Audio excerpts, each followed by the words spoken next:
افلا يتدبرون القرآن ام على قلوب اقفالها.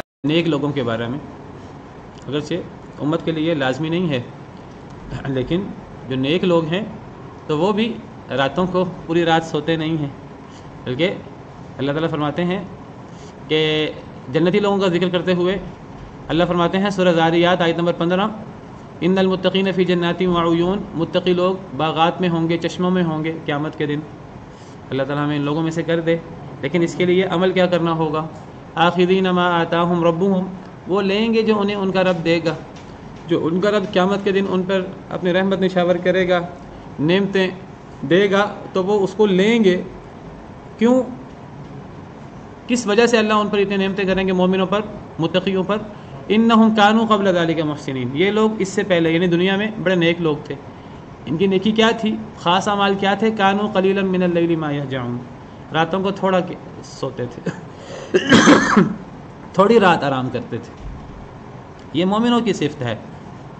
تو جب مومنوں کی یہ صفت ہے متقی لوگوں کی کہ رات کا تھوڑا حصہ وہ سوتے تھے. وبالاسحار هم یستغفرون، اور خاص طور پہ جو سحری کا وقت ہے وہ تو خاص طور پہ دعا کے لیے ہے. سحری کے وقت وہ استغفار کرتے تھے. تو یہ وہ بڑا عمل ہے، رات کو کم سونا اور اللہ کے حضور قیام کرنا، اور خاص طور پہ سحری کے وقت قیام کرنا اور دعائیں کرنا خاص طور پر. الصابرین والصادقین والقانتین والمنفقین والمستغفرین بالاسحار، نیک لوگوں کی صفت کیا ہے؟ صبر کرنے والے ہیں، سچ بولنے والے ہیں، فرما بردار ہیں اللہ تعالیٰ کے، اللہ کے راہ میں خرچ کرنے والے ہیں. والمستغفرین بالاسحار، سحری کے وقت استغفار کرنے والے ہیں. یہ نیک لوگوں کی صفت ہے. تو رات کو قیام کرنا، خاص طور پر رات کا آخری حصہ. حدیث مبارکہ کے مطابق رات کا آخری تہائی حصہ اتنا افضل ہے کہ اللہ رب العالمین لوگوں کو رات کے آخری تہائی حصے کی فضیلت بیان کرنے کے لیے اور لوگوں کے دلوں میں شوق پیدا کرنے کے لیے اللہ رب العالمین جو اپنے عرش عظیم پر مستوی ہیں، جیسے اللہ کی شان کو لائق ہے، وہ آخری رات کے تہائی حصے میں آسمان دنیا پہ آ جاتے ہیں، ہمارے قریب آ جاتے ہیں، اور اللہ تعالیٰ پھر ندا لگاتے ہیں کہ کیا کسی کو کوئی ضرورت ہے، کسی کا کوئی سوال ہے میرے بندوں کا، میں اس کا سوال پورا کروں؟ کیا کسی نے کوئی دعا کرنی ہے، میں اس کی دعا پوری کروں؟ کسی نے کوئی استغفار کرنا ہے، گناہوں کی معافی مانگنی ہے، میں اس کے گناہ معاف کروں؟ کسی کا کوئی مرض ہے، میں اس کا مرض دور کروں؟ کسی کو کوئی حاجت ہے، میں اس کی حاجت دور کروں؟ تو اللہ تعالیٰ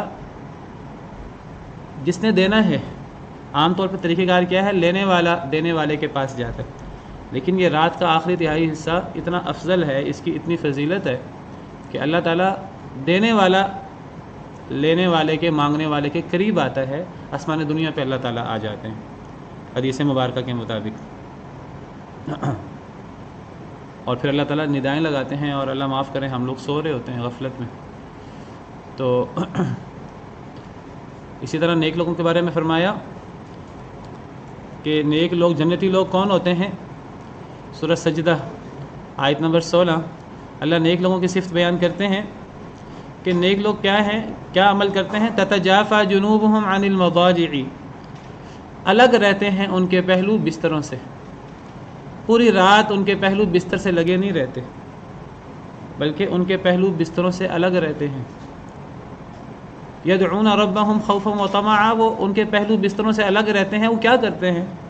کوئی تاش کھیلنے میں، کوئی دیگر ڈرامے شرامے دیکھنے میں رات گزار دیتے ہیں؟ نہیں.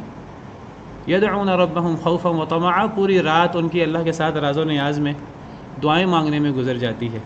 وہ اللہ سے ڈرتے بھی ہیں اور اللہ سے امید بھی رکھتے ہیں.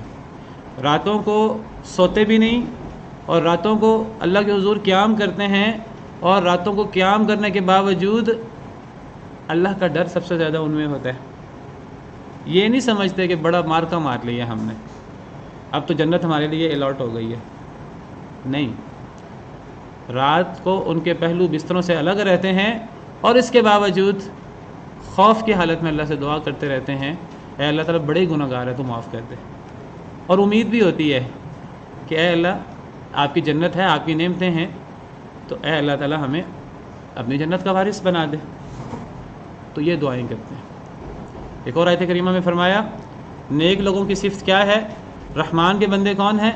فرمایا وعباد الرحمن الذین یمشون علی الارض ہونا، رحمان کے بندے وہ ہیں جو زمین پر نرمی سے چلتے ہیں، تکبر سے نہیں چلتے۔ وَإِذَا خَاطَبَهُمُ الْجَاهِلُونَ قَالُوا سَلَامًا، جب ان کو جاہل مخاطب ہوتے ہیں تو وہ سلام کہتے ہیں، وہ جاہلوں سے بحث نہیں کرتے، جھگڑا نہیں لگاتے۔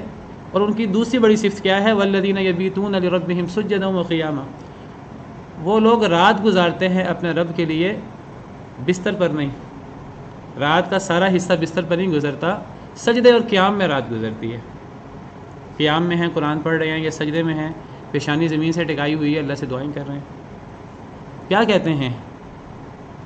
والذین یقولون ربنا اصرف عنا عذاب جہنم، وہ کہتے ہیں اے ہمارے رب جہنم کے عذاب کو ہم سے دور کر دے، ان عذابها کان غراما، جہنم کا عذاب تو بڑا ہی سخت ہے، بڑا ہی چمٹ جانے والا ہے، اس سے چھٹکارا پانا کوئی آسان کام نہیں ہے۔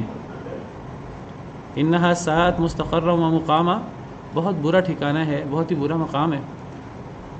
تو ان کی یہ عبادت اور ان کا راتوں کا قیام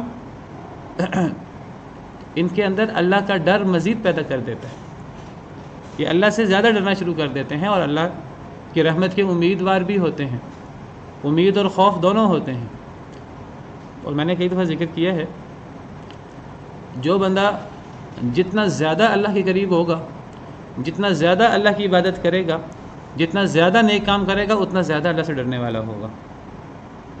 اور جو بندہ جتنا اللہ سے دور ہوگا، جتنا زیادہ غافل ہوگا، جتنا زیادہ گناہ کرنے والا ہوگا، اتنا وہ اللہ سے ڈرنے والا نہیں ہوگا، اتنا وہ خواہشوں کے اندر زندگی گزارے گا۔ پہلی بات آخرت کا تصور ہی نہیں ہے، اگر تصور ہے تو بھی اللہ غفور الرحیم ہے۔ ہم نبی صلی اللہ علیہ وسلم کی امت میں سے ہیں، اللہ نے ہمیں نہیں معاف کرنا تھا، کس کو معاف کرنا ہے؟ یہ کون کہتا ہے؟ جو جتنا بڑا غافل ہوگا، جو جتنا گناہ گار ہوگا، وہ اتنا زیادہ اللہ سے ڈرے گا نہیں۔ نبی کریم صلی اللہ علیہ وسلم سب سے زیادہ، آپ نے فرمایا لوگو میں تم سب سے زیادہ اللہ سے ڈرنے والا ہوں، تم سب سے زیادہ اللہ کو جاننے والا ہوں۔ تو نبیوں کی صفت ہے راتوں کو قیام کرنا، اور نیک لوگوں کی صفت ہے راتوں کو قیام کرنا، اور کتنا لمبا قیام ہے۔ نبی کریم صلی اللہ علیہ وسلم کے بارے میں آتا ہے کہ نبی کریم صلی اللہ علیہ وسلم ایک ایک رات میں، ایک ایک رکعت میں 3 صورتیں آپ نے ایک رکعت میں پڑھی، سورہ بقرہ، سورہ آل عمران، سورہ نساء، ایک رکعت میں، سوا 5 پارے بنتے ہیں ایک رکعت میں، اور آپ رات کو قیام کرتے آپ کے پاؤں مبارک پہ ورم آ جاتا۔ إن هذا القرآن يهدي للتي هي أقوم ويبشر المؤمنين الذين يعملون الصالحات أن لهم أجرا كبيرا